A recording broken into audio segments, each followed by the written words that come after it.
Buksan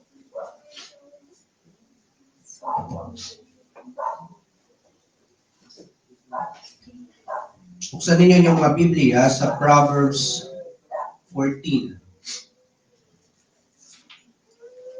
Proverbs chapter 14.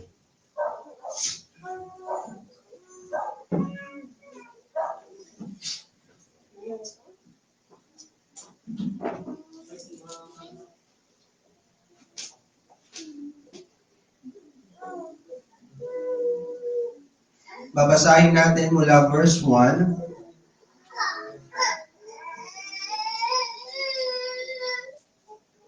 hanggang 17. Verse 1 hanggang 17.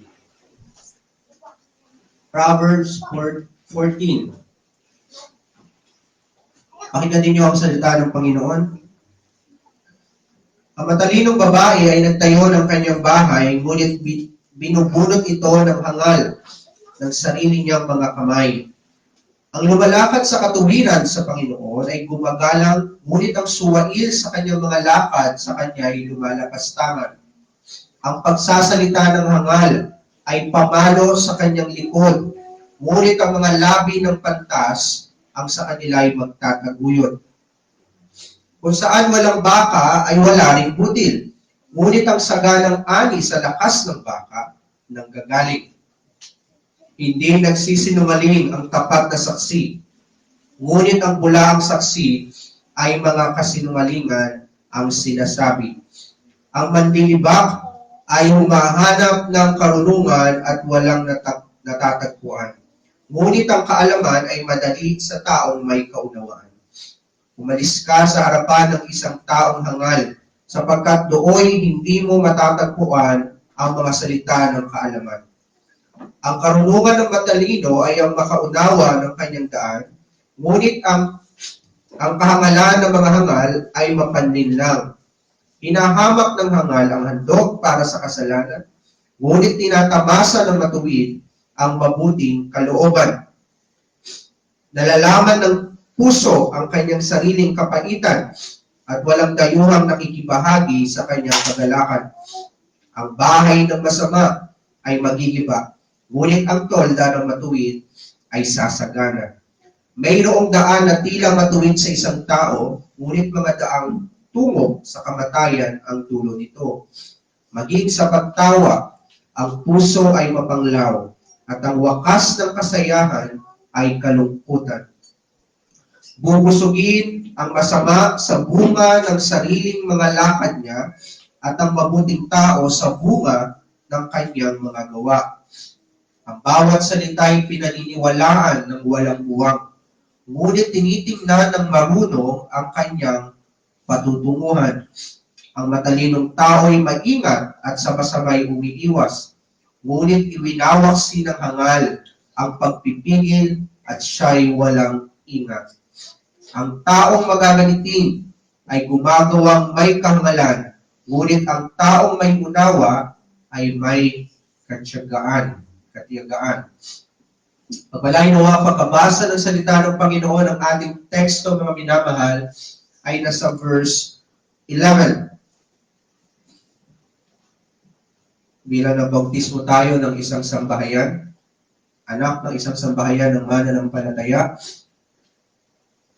Ito ang verse 11. Ang bahay ng masama ay magigiba, ngunit ang tolda ng matuwid ay sasagana. Mga minamahal sa ating Panginoong Hesukristo, may dalawang uri ng tahanan sa sanlibutan na itinatag ang Panginoon. Siya ang naglagay ng dalawang uri ng tahanan ito. Ang isa ay tinawag niyang bahay, ang isa ay tinawag niyang tolda. At ang dalawang terminong ito ay napakahalaga sa ating teksto. Napakahalaga nito sa Diyos, sapagkat siya mismo ang nagsulat ng kawikaang ito. Tinawag niyang tahanan ng masama na bahay.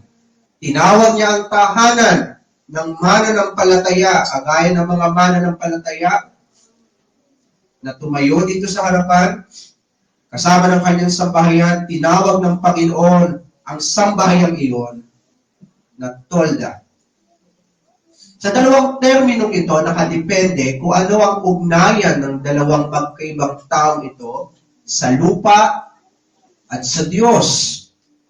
Sapagkat ang dalawang terminong ito ang siyang magbibigay kahulugan kung kanino ang isang tao nakaugnay. Siya ba ay nakaugnay kay Kristo o kung siya ba ay walang ugnayan kay Kristo? Siya ba ay nakaugnay sa lupa o siya ay isang manlalakbay lamang sa sanlibutan? Dalawang termino na napakahalaga sa Panginoon. At patunay na napakahalaga nito sa Panginoon, ang kanyang mata ay laging naroon sa bahay ng mga masasama. At ang tanging niyang pakay at layunin para sa mga masasama ay gibain ang kanyang bahay. Makikita ninyo sa verse 1 na ang isang babae ay binubulot niya ang kanyang sariling bahay. Kasi siya ay hangal, sabi sa verse 1. Sabi, ang matalinong babae ay nagtatayo ng kanyang bahay, ngunit binubulot ito ng hangal ng sarili niyang mga kamay. Rather, merong matalinong babae o mananampalatayang babae, ngunit merong isang hangal na binubunot ang kanyang bahay. Sapagkat ang isang hangal ay walang kahit anumang ugnayan sa Diyos at wala siyang karunungan. Wala siyang pagpapahalaga sa sarili niyang tahanan. Wala siyang pagpapahalaga sa kanyang pananagutan sa Diyos. At gigibain ng Panginoon ang kanyang bahay. Ngunit napakahalaga sa Panginoon ang tahanan ng mga mananampalataya. Tinawag niya ang mga mananampalataya na matuwid. Kapag ang mga mananampalataya ay tinatawag na matuwid, huwag ninyong kakalimutan ang kanilang ugnayan kay Kristo. Kaya hindi ginigiba ng Panginoon ang tahanan ng mga matutuwid, sapagkat naroon si Kristo sa loob ng tahanang iyon. Sapagkat ang mananampalataya ay laging nakaugnay sa Panginoong Kristo at tinawag lamang tayong matuwid sapagkat tayo ay iisa kay Kristo. Ang nananalaytay sa ating katuwiran ay ang katuwiran ng Panginoong Kristo. Siya ang nagdusa at namatay alang-alang sa ating katuwiran. At sabi ng Panginoon, habang tinitignan niya ang tahanan ng mga mananampalataya, hindi niya ito gigibain. Sapagkat kung gagawin niya ito, ay tatalikuran niya ang lahat niyang pangako, tatalikuran niya ang kanyang buktong na anak, ang ating Panginoong Kristo. Kaya hindi niya gigibain ang tahanan ng mga mananampalataya. Hindi niya gigibain ang tahanan ng matuwid. Sa halip, nasabi sa ating teksto, ang tolda ng matuwid ay sasagana. Naroon lagi ang pagpapala ng Panginoon. Pag sinabing naroon lagi ang pagpapala ng Panginoon, ibig sabihin, si Kristo ay binili ang tahanang iyon upang ang lahat ng pakinabang na nanggagaling kay Kristo ay dumaloy sa tahanang iyon. Napakahalaga ng tahanan ng mga matuwid. At binigyan niya ito ng pagkakaiba sa bahay ng masama. At sabi niya, ang mga matutuwid ay nakatira o nananahan lamang sa tolda, ngunit naroon ang aking pagpapala, katuwiran, at kaligtasan. Ang tema natin sa umagang ito, ang tolda o tabernakulo ng matuwid. Una, titignan natin ang kaisipan. Pangalawa, yung kaibahan o yung antithesis. And then pangatlo, yung flourishment o yung kasaganaan. Ang tabernakulo ng matuwid o yung tolda. Una, titignan natin ang kaisipan, ang kaibahan, At pangatlo, yung kasaganaan. Ang tolda na ginamit sa ating teksto, sa original, ang ibig sabihin nito ay tabernakulo. Alam na alam natin kung anong ibig sabihin ng tabernakulo sa Old Testament Church. Itinatag ito ng Panginoon kung saan naroon ang Israel, ay naroon ang tabernakulo. Kung saan naglalakbay sa ilam ang Israel, ay naroon ang tabernakulo ng Panginoon. Hindi sila iniiwan ng tabernakulo ng Panginoon. Sapagkat ang tolda o tabernakulo ay tumutukoy sa pakikisama ng Diyos. Kaya sinabi ni Moises, kung hindi ka sasama sa amin, hindi kami maglalakbay.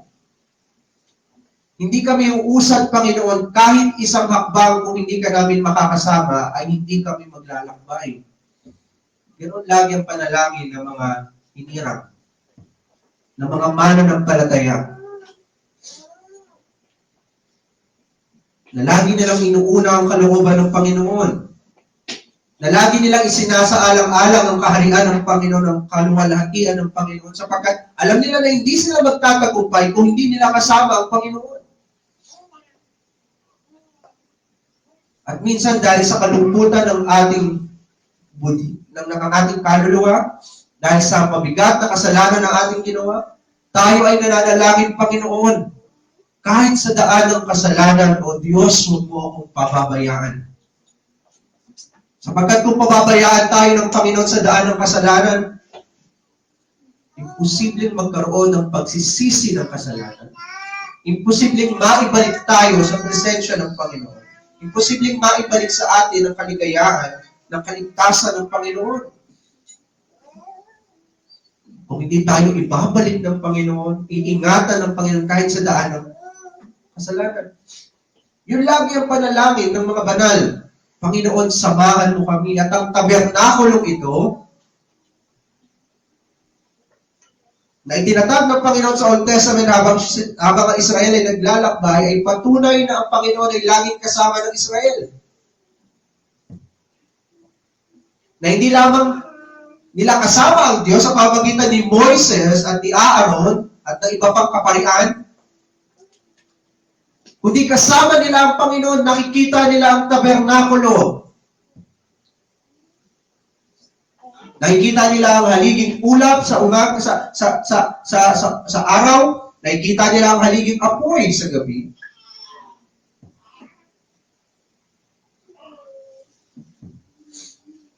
Ang tabernakulo ang tumutukoy sa fellowship na lagi nating kasama ang Panginoon. Sapagkat hindi na maihiwalay ang Diyos sa kanyang bayan. Simula nung ang Panginoong Kristo ay nagbayubay sa krus ng Kalbaryo. Nung siya ay nabayubay sa krus ng Kalbaryo, nagkaroon tayo ng malinaw na kaunawaan, malinaw na kaalaman at karunungan na lagi nga nating kasama ang Diyos. At pinagtibay ito ng Panginoon sa krus ng Kalbaryo. Hindi nagsimula ang Panginoon na ipagsama tayo sa Kanya. Hindi nagsimula ang Panginoon na magkaroon ng fellowship sa atin nung napayubay lang sa krus ang Panginoong Kristo. Ang krus ng Panginoong Kristo ang patunay na meron tayong fellowship sa Diyos. Sapagkat ang ibig sabihin ng redemption, ang ibig sabihin ng katubusan, ang ibig sabihin nito ay tutubusin lamang yung kanyang kadugo. Tutubusin mo lamang yung kadugo mo. Yung merong mahigpit na ugnayan sa iyo. Yung merong mahigpit na friendship sa iyo. Yung merong ugnayan. Kaya nga si Kristo ay namatay lamang para sa kanyang bayan. Sapagkat ang kanyang bayan lamang ang merong ugnayan sa kanya. Ang krus ng Kalbaryo ang patunay na ang Diyos ay laging kasama natin at merong ugnayan sa atin. At ipinakita ito ng Panginoon sa Old Testament. Maraming mga tanda ang Panginoon ay pinapakita sa Old Testament Church. Pinapaunawa niya sa kanila na siya ay lagi nilang kasama. At isa dito, ang tabernakulo o tolda. At sa tabernakulong ito, dito rin ang disenyo ng tabernakulo, ang pinaka-principle ng tabernakulo, yung pinaka-principle ng pagkakadesign sa tabernakulo, kinakailangan na ito ay tolda. Anumang araw ay kailangan nila itong tupiin, dalhin, at kung saan sila titigil, ay isa-set up ulit nila ang tabernakulo. Ito ay tolda. Kaya ang bahay ng Israel noon ay ayon din sa disenyo ng tabernakulo. Ang kanilang mga tahanan ay tolda. Mga minamahal, ang tabernakulo ay sumisimbolo rin sa church. Hindi mo maiiwalay ang church sa mga mananampalataya. Kung anong prinsipyo lang meron sa church, ay ganun din ang prinsipyo na isinasapamuhay ng mga mananampalataya. Ang totoo, ang bawat tolda ng mga mananampalataya noon, kung saan sila maglalakbay, laging nasa gitna ang tabernakulo at lahat ng kanilang tolda ay nakaharap sa tabernakulo. Sapagkat sa tabernakulo, ginagawa ang mga paghahandog. Sapagkat ang paghahandog ay bunga ng pakikisama ng Panginoon. Dahil ang Diyos ay mayroong pakikisama sa kanyang bayan, iniutos siya na magkaroon ng paghahandog para hindi mawaglit sa isipan ng mga mananampalataya noon na merong katubusan ng mga kasalanan at kinakailangan merong dumalak ng dugo para maging posible ang pakikisama ko sa inyo. Sa loob ng tabernakulo, nakatuon ang lahat ng gawain ng kaparian. At lahat ngayon ng tolda ay nakaharap sa tabernakulo ito. Minamasdan ang lahat ng gawa ng Panginoon sapagkat ang gawain ng mga kaparian, ang bawat detalye ng gawain ng mga kaparian ay gawa ng Diyos. Sapagkat siya ang may utos. Bawat elemento na nasa loob ng tabernakulo, bawat kagamitan, bawat galaw ng kaparian, paano bubuksan ng tabernakulo, paano sisindihan ng mga suuban, paano sisindihan ng ang mga lampara, paano hugasan ang mga pinaggamitan. Paano itataas ng pari ang kanyang kamay, wiwisika ng bayan ng Diyos ang dugo na inialay, paano susunugin once a year yung handog pangkasalanan, kung paano yung handog pangkasalanan ito ay tutupukin, kitang-kita ito ng Israel. Sapagkat ang kanilang tabernakulo ay nakaharap, ang kanilang mga tolda ay nakaharap sa tabernakulo. Minamasdan nila ang natapos ng gawa ng Panginoon. Lagi silang nakaharap sa tabernakulo sapagkat ang buhay ng bayan ng Diyos, ang buhay ng mga mananampalataya ay laging nakasentro sa pagsamba. Hindi mo na kailangan ipaalala sa bayan ng Diyos kung kailan sila sasamba at ilang beses sila sasamba sa Panginoon. Ang kanilang buhay ay laging nasa ilalim ng presensya at nasa loob lagi ng presensya ng Panginoon. Ang kanilang buhay, ang 6 na araw na ibinigay ng Panginoon sa kanila ay laging nakaharap sa pagsamba sa Panginoon. At lagi nilang inaasam-asam na sila ay sasamba sa Panginoon sapagkat unat sa pool, sila ay nakaharap na sa tabernakulo. At sa Hebreo, magkatulad lang ang salitang tabernakulo at tolda. Sinasabi ng Panginoon, yung nakikita ninyong tabernakulo ay walang pinagkaiba sa tolda na meron kayo. Kung saan kayo naninirahan, ay naroon ang church. Kaya pala lagi tayong nakaharap sa church at umiikot ang ating buhay sa church sapagkat yung ating nature ay naroon na sa church. Bahagi ng church ang ating tahanan. Bahagi ng church ang ating mga puso kung saan naroon ang mananampalataya. Kaya pala lagi tayong nakaharap lagi sa church. Umiikot ang ating buhay kung saan naroon ang pangangaral ng Ebanghelyo ng Panginoon. Umiikot ang ating buhay kung saan naroon ang pamamahagi ng mga sakramento at pagpapatupad ng Kristiyanong disiplina. At sa ibabaw nito ay ang tapat na pangangaral ng Ebanghelyo ng Panginoon Jesucristo. Bahagi ng iglesia ang ating tahanan. Kaya nakita natin na mayroong pagbabautismo kanina sapagkat bahagi ng church ang sambahayan na nakatayo dito kanina.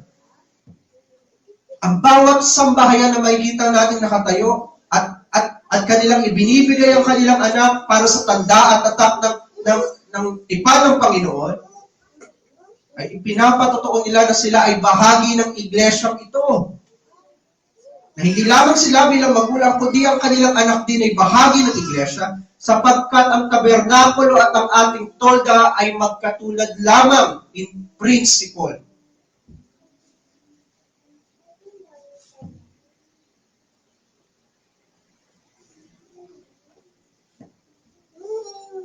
Kaya sa loob din ng ating tahanan, naroon ang katotohanan. Hindi ito magkaiba sa katotohanan na naririnig natin sa church. Bagamat walang pangangaral sa loob ng tahanan. Ngunit naroon ang mga family devotion kung saan naroon ang Ebanghelyo ng Panginoon. Naroon yung mga personal devotion kung saan naroon ang Ebanghelyo ng Panginoon. Sa loob ng church ay mayroong pag-aawitan. Pagdating sa bahay ay meron din tayong pag-aawitan. Inaawit natin ang mga katotohanan at salita ng Panginoon. O sa loob ng church ay mayroong pagbibigay, sa loob din ng tahanan ay mayroong pagbibigay, sapagkat tayo ay naghahanda sa loob ng 6 na araw ng ating ipagkakaloob para sa gawain ng Panginoon. O kung hindi man, tayo ay nananalangin para sa ikasusulong ng Ebanghelyo ng Panginoon, alang-alang sa iglesia ng Panginoon. May pananalangin sa church, meron din pananalangin sa loob ng tahanan. Mga minamahal, tayo ay bahagi ng iisang iglesia ng Panginoon. Hindi awkward sa atin na pumunta lagi ng church. Ang normal para sa mga Kristiyano ay lagi silang nasa loob ng tahanan ng Panginoon sapagkat ang tahanan ng Diyos ay tahanan natin. Ang tabernakulo ng Panginoon ay tolda natin. Abnormal para sa mga Kristiyano. Sa halip na siya ay nasa iglesia ng Panginoon, ay hindi siya makikita sa iglesia ng Panginoon. Nasa halip na siya ay bahagi ng iglesia ng Panginoon, ay hindi siya bahagi ng iglesia ng Panginoon. O ito ay tinuturo ng Panginoon sa Old Testament. Ito rin ang itinuturo ng Panginoon sa atin ngayon. Ang ating mga tolda ay laging nakaharap sa tabernakulo. Kaya ito ginamit ng Panginoon sa ating teksto. Tolda para sa mga matuwid. Upang tukuyin na ang sambahayan ng matuwid ay bunga lamang ng pakikisama ng Diyos sa Kanya. Kaya tayo merong sambahayan sapagkat ito ay bunga ng pakikisama ng Diyos sa atin. Narinig niyo yung inawit natin kanina? Nagaling sa Psalm 127, unless the Lord the house shall build.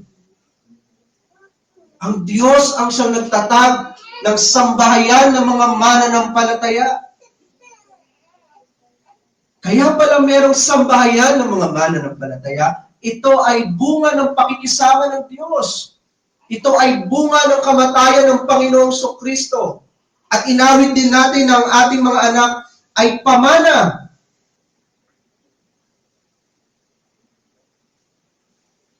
Narinig ninyo ang pangaral dati. Nang ibig sabihin na ang ating mga anak ay pamana, ibig sabihin kailangan munang merong mamatay at saka muna ibibigay ang pamana na ibibigay sa atin. Yung kalong-kalong ninyong mga anak, mga minamahal, yan ay pinagtubusan ng Panginoong Kristo. Yan ay nagmula sa krus ng Kalbaryo at ipinamana sa atin ng Panginoon. Sa atin ng mga magulang, isang hiwaga na sa atin na kung paano tayo ay pinag-isa ng Panginoon. Tayo na magkakaibang kaluluwa. Pinag-isa tayo ng Panginoon sa institusyon ng pag-iisang dibdib. At isa pang hiwaga na ipinagkaloob sa atin ng Panginoon, binigyan niya tayo ng mga pamana na kinakailangan meron munang mamatay at ibibigay sa atin ang mga pamanang iyan. Minamahal, ang pagkakatatag ng ating sambahayan ay bunga lamang ng pakikisama ng Diyos sa atin. Ang Diyos ang siyang nagtatag ng ating sambahayan. Kaya hindi natin pinagkakait sa ating mga anak ang tanda at tatak ng tipan, walang iba kundi ang bautismo.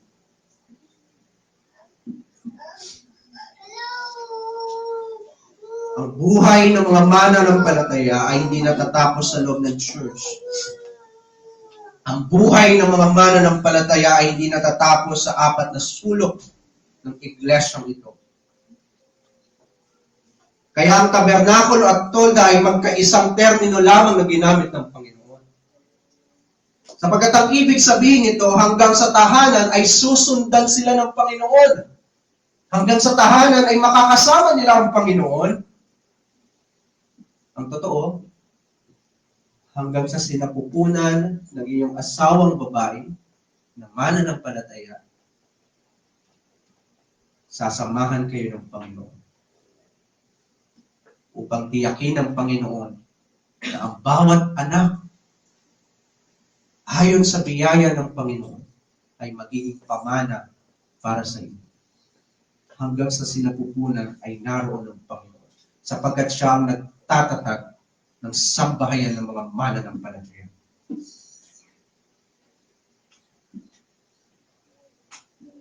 Hanggang kamatayan ay susundan tayo ng Panginoon. Hindi lamang sa sinapupunan, hanggang sa ating huling hininga ay susundan tayo ng Panginoon.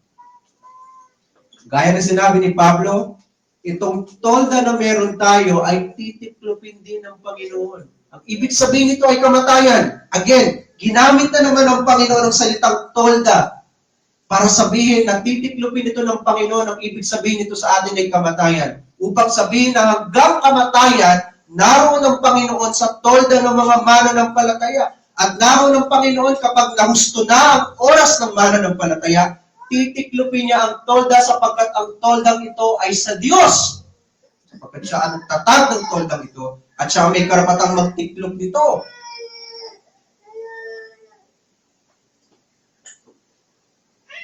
Mula sa sinapupunan hanggang kamatayan, susundan tayo ng Panginoon. Tayo ng mga mananampalataya. Sapagkat ang Panginoon ay laging nasa tolda ng mga mananampalataya. Ngunit malaki ang kaibahan ng tolda sa bahay. Itinatag natin kung anong ibig sabihin ng tolda. Ang tolda ay walang pinagkaiba in principle sa tabernakulo sapagkat magkaparehong termino lamang ginamit ng Panginoon sa tolda at tabernakulo.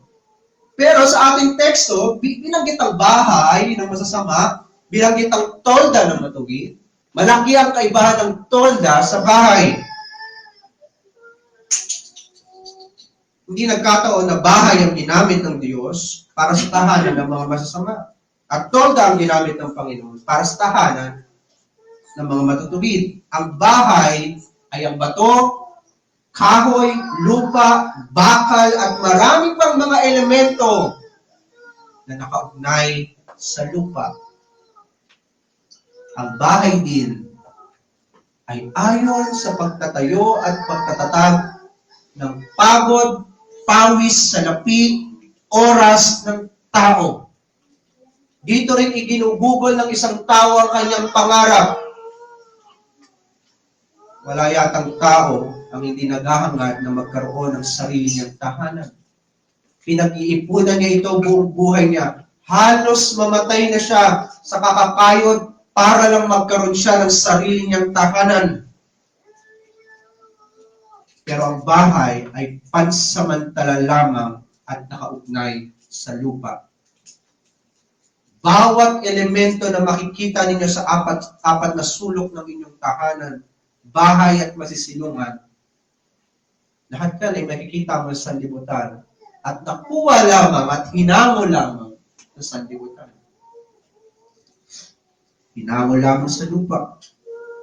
At ang bahay ay hindi matatawag na tahanan at timano. Hindi mo siya matatawag agad na bahay na tahanan. Wala itong buhay kung walang nakatira sa bahay. Walang buhay ang bahay kapag walang pamilya na naninirahan sa loob. Ito ay patay. Sapagkat ang ugnayan nito ay sa lupa. Nakadepende lamang ang buhay ng isang bahay kung merong nakatirang pamilya dito. Tatawagin mo lamang itong tahanan kung merong pamilya. Sapagkat ang bahay ay pansamantala lamang, masisira ang ang silong, masisira ang mga palapag, masisira ang hagdan, ang mga metal, ang mga materyales ay masisira. Bibiguin ka ng sarili mong bahay.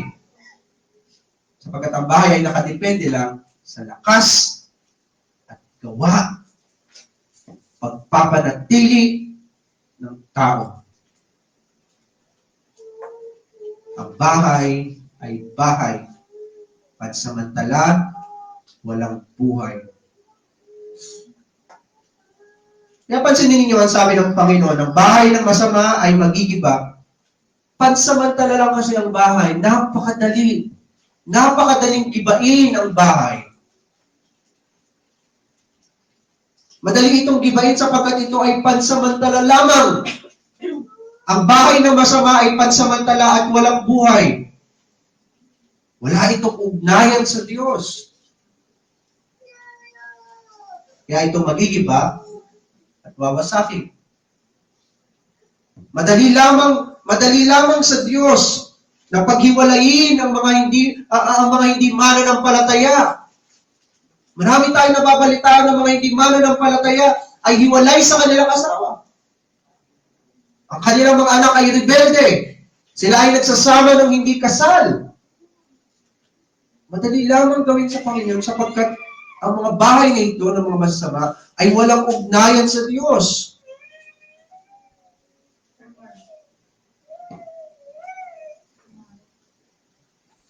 Wala itong ugnayan sa Diyos, kaya madali sa Diyos nagibain ito. Ang sinapupunan ng babaeng nakatira sa bahay ng masama ay paog. Walang buhay. Hindi ito ginagamit ng Diyos upang ipagpatuloy ang salinlahi ng mananampalataya. Isang hiwaga na lang ng Panginoon kung paano tayo ay nagmula sa sambahayan ng mga hindi mananampalataya. Isa na lang hiwaga ng Panginoon kung sa loob ng tahanan ng isang unbeliever ay panganak ng isang elect. Pero ordinarily, ipinapanganak ang mga elect sa tahanan din ng mga mananampalataya. Ngunit ang sinapupunan ng isang masamang babae, ang sinapupunan ng isang hindi mananampalataya ay baog. Hindi ito magpapatuloy ng salinlahi ng mga mananampalataya.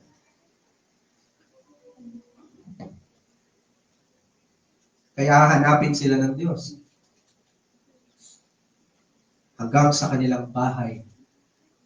Kapag hinanap sila ng Diyos sa kanilang tahanan, sa kanilang bahay, pag hinanap sila ng Diyos sa kanilang sinapupunan, kapag hinanap sila ng Diyos sa kanilang kamatayan, ang laging layunin ng Diyos ay gibain ang bahay ng masama sapagkat wala itong ugnayan sa Kanya.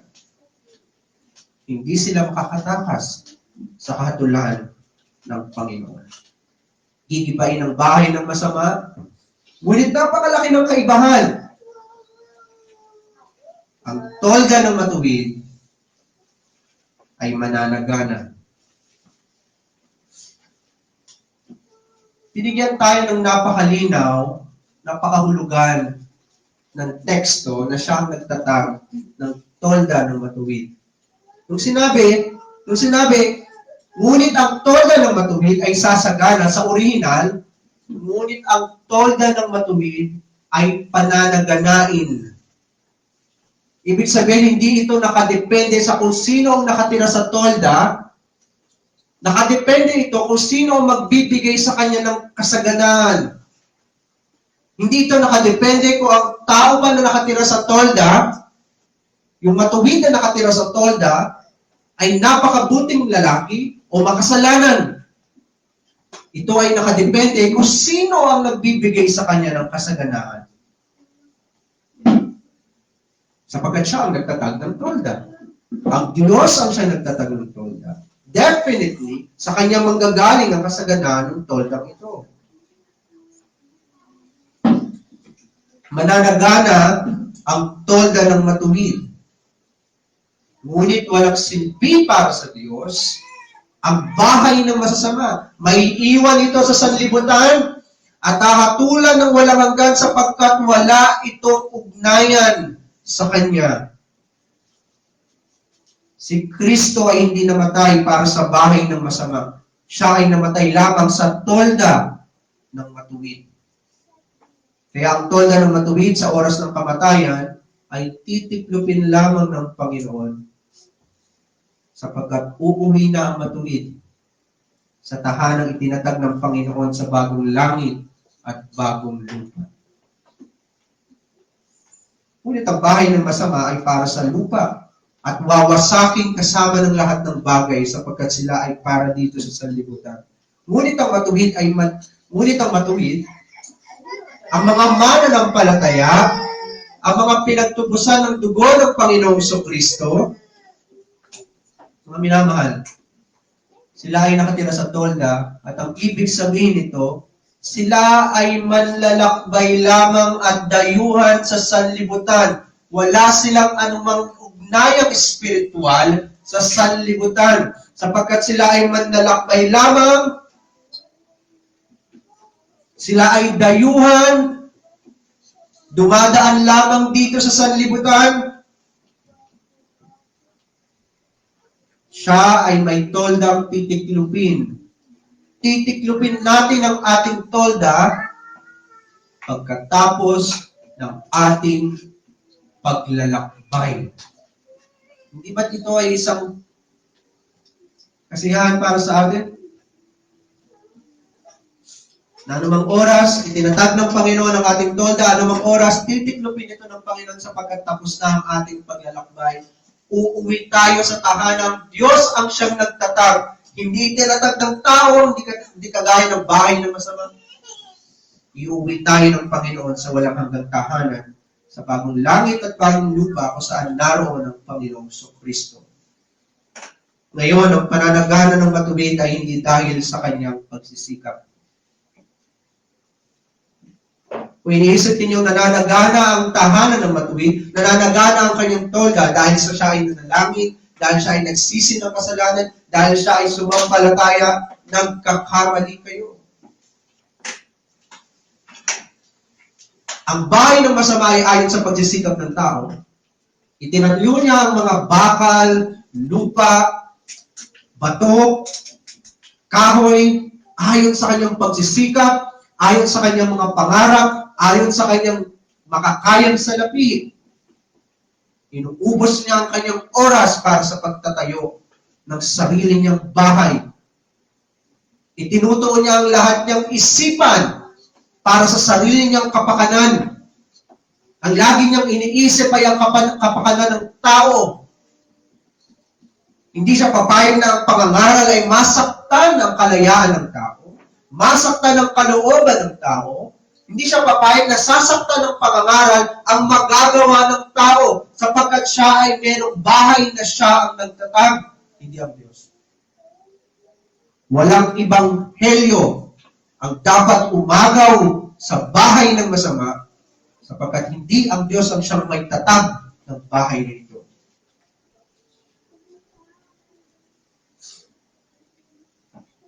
Pananaganahin ng Panginoon ang tolda ng matuwid. Mangyayari lamang ito, mga minamahal, makinig kayo. Mangyayari lamang na pananaganahin ng Panginoon ang tolda ng matuwid. Una,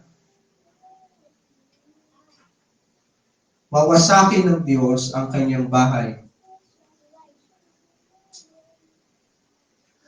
Ang mga mananampalataya, mga minamahal, binigyan tayo ng bagong buhay ng Panginoon sa pamagitan ng kapanganakang muli.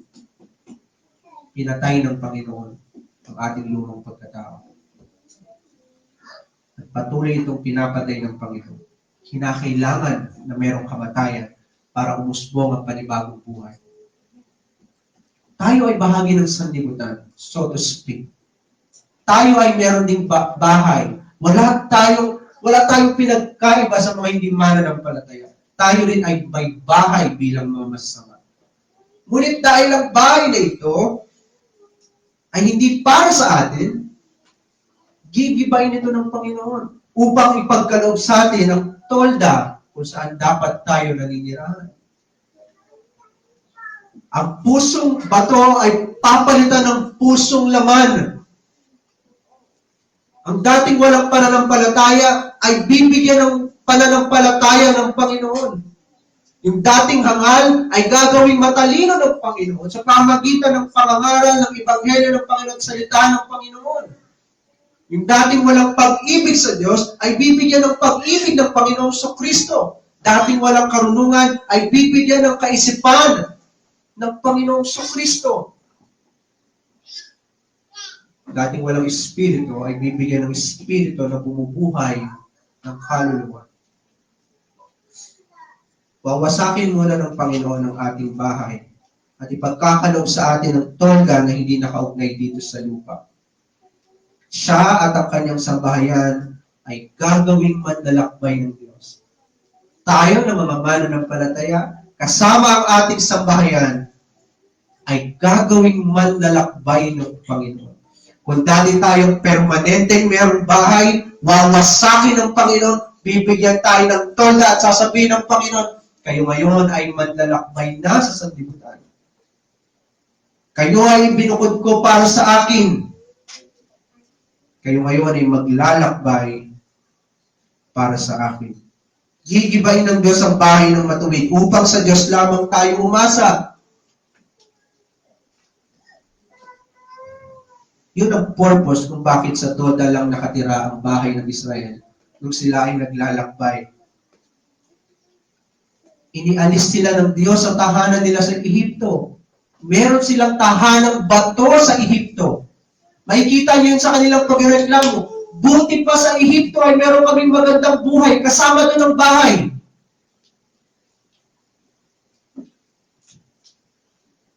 Inialis sila ng Diyos sa Ehipto. Giniba ng Panginoon ang kanilang bahay. At anong ginawa sa kanilang Panginoon? Binigyan sila ng tolda. Bilang tanda ng katapatan ng Diyos na hindi sila pababayaan hanggang sa malubos ang kanyang pangako sa kanila, hanggang sa marating nila ang lupang pangako ng Kanaan. Aasa lamang sila sa Diyos at ang tolda ang tanda na sila ay aasa lamang sa Diyos at hindi sila pababayaan ng Panginoon.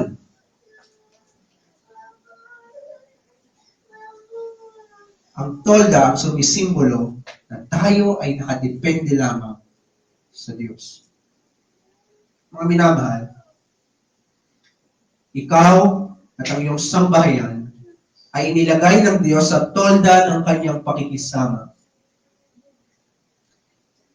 Ipagkakaloob niya sa toldang ito ang lahat ng pagpapala, yun ang sabi niya sa text. Gigibayin niya ang bahay ng masama, ngunit pananaganain niya ang tolda ng matuwid. Sa kanya magagaling ang lahat ng pagpapala. Pananaganahin ka ng Diyos. Sa original, ang salitang pananaganahin, ito ay parang bulaklak na sumisibol. Yun ang ibig sabihin sa original. Kaya ang ginamit ko sa English ay flourishment. Ang ginamit ng KJV ay flourish. Sapagkat ang tahanan o ang tolda ng elect, ang tolda ng mga mananampalataya ay pananaganahin. Ito ay pasisibulin ng Panginoon. Na gaya ng isang bulaklak na mula sa ginibang bahay ng Panginoon, mula sa dati nating pagkakakilanlan bilang mga bahagi ng sanlibutan ito, nung giniba niya ang ating bahay at binigyan na tayo ng panibagong tolda, nung giniba niya ang bahay mo, nung ikaw ay hindi pa mananampalataya, anong ginawa ng Panginoon? Pinanagana niya ang ating tolda. Anong ginawa niya? Sumibol ang panibagong buhay.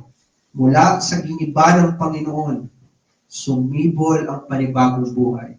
Mula sa kamatayan ng Panginoon, sumibol ang buhay na walang hanggan. Sapagkat laging kinakailangan ng kamatayan at sa kasisibol ang panibagong buhay na mas higit pa sa buhay na meron tayo noon.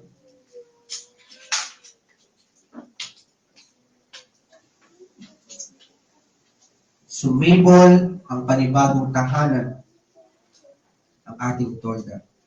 Isang toldang nasa ibabaw ng pagkawasak. Ngunit, nakaharap sa lahat ng mga pangako ng Diyos, alang-alang kay Kristo. Oo, pinatay tayo ng Panginoon. Ngunit sumibol ang panibagong buhay at ang buhay na ito ay laging nakaharap na doon sa lahat ng pangako ng Panginoon ng Ebanghelyo na naging resulta ng kamatayan ng Panginoong Jesucristo. Mga minamahal, pinapanagana ng Panginoon ang ating tolda. Ikaw at ang iyong sambahayan ay bahagi ng pakikisama ng Panginoon. At kahit kailan ay hindi tayo pababayaan ng Diyos alang-alang kay Kristo Jesus. Amen. Ama naming Diyos, salamat po sa inyo pong pangangaral at ebanghelyo. Nalangin po namin na ito ay panaganahin niyo sa aming puso kasama ng aming sambahayan. At ituring namin ang aming mga sarili na manlalakbay lamang dito sa lupa. Ngunit meron kang pangako na ang aming tolda kung saan man kami naroon ay inyo pong pananaganahin. Isipin mo sa aming mga puso, Panginoon, ang panibagong buhay ng Ebanghelyo ng Panginoong Kristo. Sa tanging pangalan ni Jesus. Amen. Amen.